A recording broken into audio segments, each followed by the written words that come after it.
এয়া আকাশবাণী গুৱাহাটী পুৱাৰ আঞ্চলিক বাতৰি পঢ়িছো পংকজ নয়ন ভট্টাচাৰ্যই এতিয়াৰ প্ৰধান বাতৰিসমূহ হৈছে কেন্দ্ৰীয় আৰু ৰাজ্য চৰকাৰৰ অধীনৰ বিশ্ববিদ্যালয়সমূহলৈ গৱেষণা আৰু উন্নয়নৰ বাবে দিয়া ধন সামগ্ৰী আৰু সেৱা কৰৰ পৰা ৰেহাই দিয়া হ'ব বুলি কেন্দ্ৰীয় বিত্তমন্ত্ৰী নিৰ্মলা সীতাৰমণৰ প্ৰকাশ স্থায়ী পদত নিযুক্তিৰ ক্ষেত্ৰত স্থগিত ৰখা ৰাজ্যৰ 4,854 গৰাকী ঠিকাভিত্তিক শিক্ষকৰ নিয়মীয়াকৰণ প্ৰক্ৰিয়া আজি আৰম্ভ যাত্ৰীৰ সুৰক্ষা আৰু নিৰাপত্তাৰ ক্ষেত্ৰত উত্তৰ পূব সীমান্ত ৰেলৱেৰ বিশেষ গুৰুত্ব প্ৰদান মহিলা যাত্ৰীৰ সুৰক্ষাৰ বাবে মেৰী সহেলী নামৰ এটা সুকীয়া নিৰাপত্তা বাহিনী গোট গঠন চীনত অনুষ্ঠিত পুৰুষৰ এছিয়া চেম্পিয়নশ্বিপ ট্ৰফি হকী প্ৰতিযোগিতাত জাপানৰ বিৰুদ্ধে ভাৰতৰ 5-1 গলৰ ব্যৱধানত জয়লাভ আৰু গুৱাহাটীত অনুষ্ঠিত ইউনেক্স ছানৰাইজ উত্তৰ পূব মণ্ডল আন্তঃৰাজ্যিক বেডমিণ্টন প্ৰতিযোগিতাত অসমৰ মহিলা আৰু জুনিয়ৰ ছোৱালী দলৰ দলীয় শাখাত খিতাপ দখল এতিয়া শুনক বিতং বাতৰি কেন্দ্ৰীয় আৰু ৰাজ্য চৰকাৰৰ অধীনৰ বিশ্ববিদ্যালয়সমূহলৈ গৱেষণা আৰু উন্নয়নৰ বাবে দিয়া ধন সামগ্ৰী আৰু সেৱা কৰ অৰ্থাৎ জিএছটিৰ পৰা ৰেহাই দিয়া হ'ব বুলি কেন্দ্ৰীয় বিত্তমন্ত্ৰী নিৰ্মলা সীতাৰমণে ঘোষণা কৰিছে এই ক্ষেত্ৰত আয়কৰ ৰেহাইৰ সুবিধা লাভ কৰা বিশ্ববিদ্যালয়সমূহো ইয়াৰ পৰা উপকৃত হ'ব কালি সামগ্ৰী আৰু সেৱা কৰ পৰিষদৰ বৈঠকৰ অন্তত বিত্তমন্ত্ৰীগৰাকীয়ে সংবাদমেলযোগে এইদৰে কয়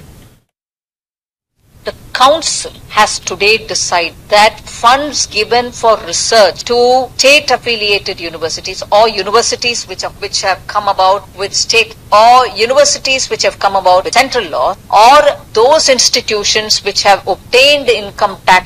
exemption. So 3 categories. 1, universities and research centers which have been established by a law of 2 universities and research centers established by a law of the state government or those institutions which, as a third category, those institutions which have obtained income tax exemption can receive research funds both from public, which is government, and from private, and they shall not pay GST. They are exempted from paying the কেন্দ্ৰীয় শিক্ষামন্ত্ৰী ধৰ্মেন্দ্ৰ প্ৰধানে ইয়াৰ বাবে সামগ্ৰী আৰু সেৱা কৰ পৰিষদৰ লগতে বিত্তমন্ত্ৰী নিৰ্মলা সীতাৰমণক ধন্যবাদ জ্ঞাপন কৰিছে পৰিষদে গ্ৰহণ কৰা এই উদ্যোগে অত্যাধুনিক গৱেষণাৰ ক্ষেত্ৰত উচ্চ শিক্ষানুষ্ঠানসমূহৰ বাবে অধিক ধনৰ উপলব্ধতা সুনিশ্চিত কৰিব বুলি তেওঁ প্ৰকাশ কৰে ৰাজ্যৰ 4,854 গৰাকী ঠিকাভিত্তিক শিক্ষকৰ নিয়মীয়াকৰণ প্ৰক্ৰিয়া আজি আৰম্ভ হ'ব বিভাগীয় ৱেবছাইটৰ পৰা শিক্ষকসকলে তেওঁলোকৰ নিযুক্তি পত্ৰ ডাউনলোড কৰিব পাৰিব প্ৰাথমিক শিক্ষা সঞ্চালকে এই সম্পৰ্কত কালি এটা বিশেষ নিৰ্দেশনা জাৰি কৰে অলপতে ৰাজ্য চৰকাৰে ঠিকাভিত্তিক কৰ্মৰত প্ৰায় 24,000 শিক্ষকৰ চাকৰি নিয়মীয়া কৰি নিযুক্তি পত্ৰ বিতৰণ কৰিছিল ইয়াৰে 5,704 গৰাকী ঠিকাভিত্তিক শিক্ষকৰ নিযুক্তি পত্ৰ বিশেষ কাৰণত স্থগিত ৰখা হৈছিল গুৱাহাটী উচ্চ ন্যায়ালয়ে কামৰূপ জিলাৰ অন্তৰ্গত দক্ষিণ কামৰূপ পলাশবাৰী আদি অঞ্চলত একাংশ প্ৰতিষ্ঠানে কৃষিভূমি জলাশয় আদি পুতি অবৈধভাৱে অট্টালিকা নিৰ্মাণ কৰাৰ বিৰুদ্ধে কঠোৰ স্থিতি গ্ৰহণ কৰিছে বিশেষকৈ অঞ্চলটোৰ প্ৰাকৃতিক জলধাৰা বন্ধ কৰি এই নিৰ্মাণ কাৰ্য চলাই থকাৰ বিৰুদ্ধে ন্যায়ালয়ে বিভাগীয় কৰ্তৃপক্ষক জবাবদিহি কৰিছে এখন ৰাজহুৱা স্বাৰ্থজড়িত আবেদনৰ শুনানি গ্ৰহণ কৰি গুৱাহাটী উচ্চ ন্যায়ালয়ে এই সমগ্ৰ ঘটনাৰ তদন্তৰ বাবে এখন সমিতি গঠন কৰি অধিবক্তা অঞ্জন কলিতাক এই সমিতিৰ আয়ুক্ত হিচাপে নিযুক্তি দিছে ন্যায়ালয়ৰ নিৰ্দেশ অনুসৰি অঞ্জন কলিতাই সমগ্ৰ ঘটনাৰ ক্ষেত্ৰভিত্তিক পৰ্যবেক্ষণ কৰাৰ লগতে সকলো পক্ষৰ মতামত গ্ৰহণ কৰি বন্ধ খামত প্ৰতিবেদন দাখিল কৰিব লাগিব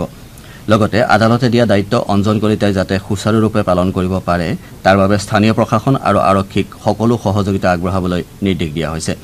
অবৈধ নিৰ্মাণ কাৰ্যৰে প্ৰাকৃতিক জলধাৰা আৰু নলা নৰ্দমাসমূহ বন্ধ কৰাৰ ফলত পলাশবাৰী অঞ্চলৰ ৰাইজ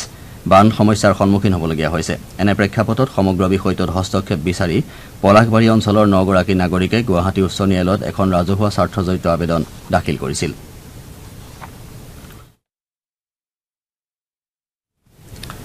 ৰাজ্য চৰকাৰে অনুষ্ঠিত কৰিবলগীয়া অসম প্ৰত্যক্ষ নিযুক্তি পৰীক্ষা সুচাৰুৰূপে সম্পন্ন কৰিবলৈ জিলা প্ৰশাসনসমূহে যাৱতীয় প্ৰস্তুতি চলাইছে যোৰহাট জিলাৰ আয়ুক্তগৰাকীয়ে কালি পৰীক্ষা কেন্দ্ৰসমূহৰ নিয়মীয়া পৰিদৰ্শন কৰি সামগ্ৰিক প্ৰস্তুতিৰ বুজ লয় পৰীক্ষা কেন্দ্ৰ থকা বিদ্যালয়সমূহৰ কৰ্তৃপক্ষৰ সৈতে মত বিনিময় কৰি আয়ুক্তগৰাকীয়ে বিভিন্ন পৰামৰ্শ আগবঢ়ায়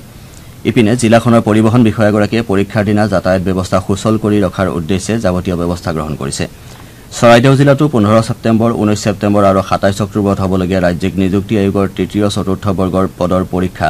স্বচ্ছ শান্তিপূৰ্ণ আৰু ত্ৰুটিহীনভাৱে অনুষ্ঠিত কৰাৰ বাবে জিলা প্ৰশাসনে সকলো ব্যৱস্থা গ্ৰহণ কৰিছে জিলা প্ৰশাসনে ইতিমধ্যে 24 ঘণ্টাই সক্ৰিয় হৈ থকাকৈ এটা নিয়ন্ত্ৰণ কক্ষ মুকলি কৰিছে। সেই অনুসৰি জিলা নিয়ন্ত্ৰণ কক্ষৰ মোবাইল নম্বৰ 6026700501 কিবা ওজৰ আপত্তি থাকিলে যোগাযোগ কৰিবলৈ আহ্বান জনোৱা হৈছে। উত্তৰ পূব সীমান্ত ৰেলৱেই যাত্ৰীৰ সুৰক্ষা আৰু নিৰাপত্তাৰ ক্ষেত্ৰত বিশেষ গুৰুত্ব প্ৰদান কৰিছে। বিশেষকৈ মহিলা যাত্ৰীসকলৰ সুৰক্ষাৰ বাবে শেহতীয়াকৈ মেৰী চহেলী নামৰ এটা সুকীয়া নিৰাপত্তা বাহিনী গোট গঠন কৰিছে। উত্তৰ পূব সীমান্ত ৰেলৱে কৰ্তৃপক্ষই অলপতে এই কথা প্ৰকাশ কৰি কৈছে যে মহিলা ৰেল সুৰক্ষা বাহিনীৰ জোৱানেৰে গঠিত 15টা মেৰী চহেলী গোট বৰ্তমান উত্তৰ পূব সংমণ্ডলৰ বিভিন্ন ষ্টেচনত নিয়োজিত হৈ আছে। আনহাতে মানৱ সৰবৰাহকাৰীৰ কবলৰ পৰা মহিলা যাত্ৰীসকলক সুৰক্ষা প্ৰদানৰ বাবে উত্তৰ পূব সীমান্ত ৰেলৱেৰ অধীনত 53টা মানৱ সৰবৰাহ বিৰোধী গোট গঠন কৰা হৈছে। চলিত বৰ্ষত 4গৰাকী মহিলাক মানৱ সৰবৰাহকাৰীৰ কবলৰ পৰা উদ্ধাৰ কৰাৰ লগতে এই ঘটনাৰে জড়িত 3জন সৰবৰাহকাৰীক গ্ৰেপ্তাৰ কৰা হৈছে। চলিত বৰ্ষৰ আগষ্টলৈকে মহিলা সুৰক্ষা সম্পৰ্কীয় 6টা গোচৰ ৰুজু কৰা হৈছে আৰু 6টা অপৰাধীক গ্ৰেপ্তাৰ কৰা হৈছে। ৰাজ্যৰ জলসম্পদ মন্ত্ৰী পীযুষ হাজৰিকাই কালি জনতা ভৱনৰ নিজৰ কাৰ্যালয়ৰ পৰা ভিডিঅ' কনফাৰেন্সিং ব্যৱস্থাৰে বিভাগৰ সকলো অভিযন্তাৰ সৈতে এখন পৰ্যালোচনা বৈঠকত অংশগ্ৰহণ কৰে। এই বৈঠকত মন্ত্ৰীগৰাকীয়ে জলসম্পদ বিভাগৰ মুখ্য অভিযন্তাকে ধৰি অন্যান্য অভিযন্তাৰ সৈতে বিভাগীয় কাম কাজৰ পৰ্যালোচনা কৰে। শ্ৰী হাজৰিকাই জলাশয় উন্নয়নৰ কামৰ পৰ্যালোচনা কৰি নদীৰ সৈতে সংলগ্ন নিৰ্দিষ্ট কিছুমান জলাশয় বাছনি কৰি বান নিয়ন্ত্ৰণৰ সহায়ক হোৱাকৈ উন্নয়ন কৰিবলৈ নিৰ্দেশ দিয়ে। জলসম্পদ বিভাগে প্ৰাথমিক পৰ্যায়ত এনে 9টা জলাশয় বাছনি কৰি ক্ষেত্ৰ অধ্যয়ন কৰি আছে। বৈঠকত জলসম্পদ মন্ত্ৰীগৰাকীয়ে কয় যে খৰালিৰ সময়ত ৰাজ্যত প্ৰায় 225 কিলোমিটাৰ দৈৰ্ঘ্যৰ নতুন মথাউৰি নিৰ্মাণ কৰা হ'ব। বিভাগীয় অভিযন্তা কৰ্মচাৰীসকলৰ শলাগ লৈ শ্ৰী হাজৰিকাই কয় যে তেওঁলোকৰ সবল ভূমিকাৰ বাবেই এইবাৰ ৰাজ্যত বানৰ প্ৰকোপ তুলনামূলকভাৱে কম হয়। শ্ৰোতাসকলে আঞ্চলিক বাতৰি শুনিছে আকাশবাণী গুৱাহাটী কেন্দ্ৰৰ পৰা। প্ৰধানমন্ত্ৰী নৰেন্দ্ৰ মোদীয়ে পদ্ম বঁটাৰ বাবে প্ৰেৰণাদায়ক ব্যক্তিৰ নাম মনোনীত কৰিবলৈ জনসাধাৰণক আহ্বান জনাইছে। এই বঁটাৰ বাবে মনোনয়নৰ অন্তিম দিন অহা 15 ছেপ্টেম্বৰ ধাৰ্য কৰা হৈছে। সামাজিক মাধ্যমত এই বিষয়ে প্ৰকাশ কৰি প্ৰধানমন্ত্ৰীয়ে এই বঁটাৰ বাবে ভালেসংখ্যক মনোনয়ন লাভ কৰাক লৈ সন্তুষ্টি প্ৰকাশ কৰে। তেওঁ কয় যে বিগত দশকটোত চৰকাৰে তৃণমূল পৰ্যায়ৰ অসংখ্য নায়কক পদ্ম সন্মানেৰে সন্মানিত কৰি আহিছে। এই সন্মান প্ৰাপকসকলৰ জীৱন যাত্ৰাই অগণন লোকক উদ্বুদ্ধ কৰা বুলি উল্লেখ কৰি প্ৰধানমন্ত্ৰীয়ে কয় যে এই লোকসকলৰ কাম কাজত দৃঢ়তা আৰু অধ্যৱসায় স্পষ্টভাৱে প্ৰতিফলিত হয়। এই বঁটাৰ প্ৰদান প্ৰক্ৰিয়াক অধিক স্বচ্ছ আৰু অংশীদাৰমূলক কৰি তোলাৰ বাবে চৰকাৰে জনসাধাৰণৰ পৰা এই বঁটাৰ বাবে মনোনয়ন বিচাৰিছে বুলি তেওঁ উল্লেখ কৰে। তিনিচুকীয়া জিলাৰ ডিগবৈ মহাবিদ্যালয়ক স্বতন্ত্ৰ মহাবিদ্যালয়ৰ মৰ্যাদা প্ৰদান কৰা হৈছে। বিশ্ববিদ্যালয় অনুদান আয়োগে কালি এখন জাননীযোগে এই কথা প্ৰকাশ কৰিছে। শিক্ষামন্ত্ৰী ৰনোজ পেগু আৰু মুখ্যমন্ত্ৰী হিমন্ত বিশ্ব শৰ্মাই এই স্বীকৃতি লাভৰ বাবে মহাবিদ্যালয় কৰ্তৃপক্ষক অভিনন্দন জ্ঞাপন কৰে। শেহতীয়াকৈ অন্তৰ্ভুক্ত ডিগবৈ মহাবিদ্যালয়ক সামৰি বৰ্তমানলৈকে ৰাজ্যৰ 12খন মহাবিদ্যালয়ে স্বতন্ত্ৰ মহাবিদ্যালয়ৰ স্বীকৃতি লাভ কৰিবলৈ সমৰ্থ হৈছে। দেশৰ 15 বছৰ বয়সৰ ওপৰৰ সকলো লোকক সাক্ষৰ কৰি তুলিবলৈ কেন্দ্ৰীয় চৰকাৰে গ্ৰহণ কৰা নৱ ভাৰত সাক্ষৰতা মিছনৰ অংশস্বৰূপে শোণিতপুৰ জিলাত 1 পৰা 8 ছেপ্টেম্বৰলৈ সাক্ষৰতা সপ্তাহ পালন কৰা হয়। জিলাখনৰ বিভিন্ন বিদ্যালয়ত ইয়াৰ অধীনত বিভিন্ন কাৰ্যসূচী গ্ৰহণ কৰা হয়। 1 ছেপ্টেম্বৰত জিলা সাক্ষৰতা মিছন কাৰ্যালয়ত আৰম্ভণি অনুষ্ঠানৰ পাছত 2 ছেপ্টেম্বৰত তেজপুৰৰ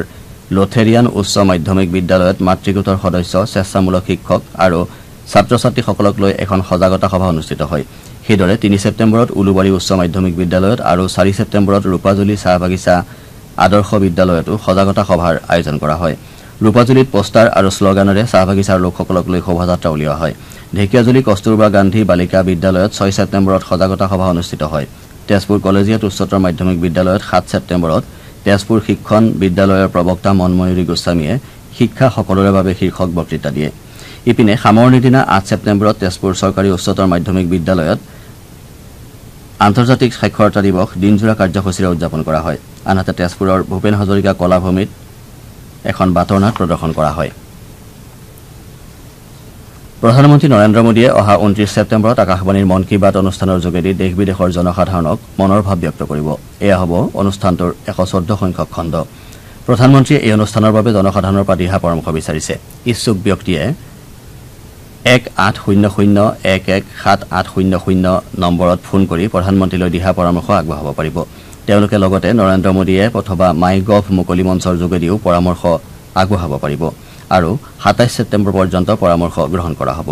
আকাশবাণী দূৰদৰ্শনৰ সমগ্ৰ নেটৱৰ্কৰ লগতে আকাশবাণীৰ website news on air mobile app যোগে 29 ছেপ্টেম্বৰত দিনৰ 11 বজাত এই অনুষ্ঠান প্ৰচাৰ কৰা হ'ব আকাশবাণী দূৰদৰ্শন নিউজ প্ৰধানমন্ত্ৰী কাৰ্যালয় তথ্য আৰু সম্প্ৰচাৰ মন্ত্ৰালয়ৰ ইউটিউব চেনেল যোগেও এই অনুষ্ঠানৰ প্ৰচাৰ কৰা হ'ব আকাশবাণীয়ে ইয়াৰ প্ৰচাৰৰ ঠিক পাছতেই অনুষ্ঠানটোৰ আঞ্চলিক ভাষান্তৰ প্ৰচাৰ কৰিব যোৰহাট জিলাত চলি থকা 15 বছৰ অনুৰ্ধৰ ৰাষ্ট্ৰীয় ফুটবল প্ৰতিযোগিতাৰ কালিৰ এখন খেলত অসমে তামিলনাডুক 3-2 গলৰ ব্যৱধানত পৰাস্ত কৰে আন এখন খেলত লাক্ষাদ্বীপে মধ্যপ্ৰদেশক 2-0 গলৰ ব্যৱধানত পৰাস্ত কৰে ইপিনে কাইলৈ প্ৰতিযোগিতাৰ দুখন খেল অনুষ্ঠিত হ'ব পুৱা 8 বজাত আৰম্ভ হ'বলগীয়া প্ৰথমখন খেলত মধ্যপ্ৰদেশ তামিলনাডুৰ মুখামুখি হ'ব বিয়লি 3 বজাত হ'বলগীয়া দ্বিতীয়খন খেলত অসমে তেলেংগানাৰ বিৰুদ্ধে খেলিব ভাৰতে কালি চীনৰ হুলুনবুৰত অনুষ্ঠিত পুৰুষৰ এছিয়া চেম্পিয়নছ ট্ৰফি হকী প্ৰতিযোগিতাত জাপানৰ বিৰুদ্ধে 5-1 গলত বিজয় সাব্যস্ত কৰে ভাৰতৰ হৈ সুখজিত সিঙে খেলৰ দ্বিতীয় আৰু 60 মিনিটত গল দিয়াৰ বিপৰীতে অভিষেকে তৃতীয় সঞ্জয়ে 17 আৰু উত্তম সিঙে 54 মিনিটত গল দিয়ে খেলৰ 41 মিনিটত মাটসুমোটো কাজুমাছাৰ জৰিয়তে জাপানে একমাত্ৰ গলটো পৰিশোধ কৰিবলৈ সমৰ্থ হয় প্ৰতিযোগিতাৰ 4বাৰৰ চেম্পিয়ন ভাৰতে ইয়াৰ পূৰ্বে প্ৰথমখন খেলত আয়োজক দেশ চীনক 3-0 গলত পৰাস্ত কৰিছিল হৰমনপ্ৰীত সিঙৰ নেতৃত্বত ভাৰতীয় দলটো কাইলৈ যোৱাবাৰৰ ৰানাৰ্ছ আপ মালয়েছিয়াৰ মুখামুখি হ'ব গুৱাহাটীৰ ৰাধা গোবিন্দ বৰুৱা ক্ৰীড়া প্ৰকল্পৰ কনকলতা ইনডোৰ ষ্টেডিয়ামত চলি থকা ইয়নেক্স ছানৰাইজ উত্তৰ পূব মণ্ডল আন্তঃৰাজ্যিক বেডমিণ্টন প্ৰতিযোগিতাত অসমৰ মহিলা আৰু জুনিয়ৰ ছোৱালী দলে দলীয় শাখাত খিতাপ দখল কৰিছে অৱশ্যে জুনিয়ৰ ল'ৰাৰ দলীয় শাখাৰ ফাইনেলত অসমৰ দলটো মিজোৰামৰ বিৰুদ্ধে 2-0 গেমৰ ব্যৱধানত পৰাস্ত হয় ৰাষ্ট্ৰীয় প্ৰতিযোগিতাখনৰ মহিলাৰ দলীয় শাখাৰ ফাইনেলত অসমে 3-1 গেমৰ ব্যৱধানত মণিপুৰক পৰাস্ত কৰে পুৰুষৰ একক শাখাৰ ফাইনেলত অৰুণাচল প্ৰদেশৰ দলটোৱে মিজোৰামক 3-2 গেমত পৰাজিত কৰি প্ৰথমবাৰৰ বাবে খিতাপ অৰ্জন কৰে এই শাখাত অসমৰ দলটোৱে ব্ৰঞ্জৰ পদক লাভ কৰে এতিয়া শুনক আজি গুৱাহাটীৰ পৰা প্ৰকাশিত দৈনিক বাতৰি কাকতসমূহৰ প্ৰথম পৃষ্ঠাৰ বাতৰিত চমু অৱলোকন আগবঢ়াইছে যদুমণি শইকীয়াই ৰাজ্যত অবৈধ ট্ৰেডিঙৰ বিৰুদ্ধে অব্যাহত থকা তদন্ত প্ৰক্ৰিয়া মণিপুৰৰ উত্তপ্ত পৰিস্থিতি বিধ্বস্ত বাটপথ আদি বিভিন্ন বাতৰিয়ে আজি গুৱাহাটীৰ পৰা প্ৰকাশিত প্ৰধান বাতৰি কাকতসমূহৰ প্ৰথম পৃষ্ঠাত স্থান লাভ কৰা দেখা গৈছে মণিপুৰত গোষ্ঠী সংঘৰ্ষই পুনৰ ভয়ংকৰ ৰূপ ধাৰণ কৰিছে জনতাৰ সুৰক্ষাৰ দাবীৰে সাধাৰণ লোকে ৰাজ্যখনৰ ঠায়ে ঠায়ে প্ৰতিবাদ সাব্যস্ত কৰিছে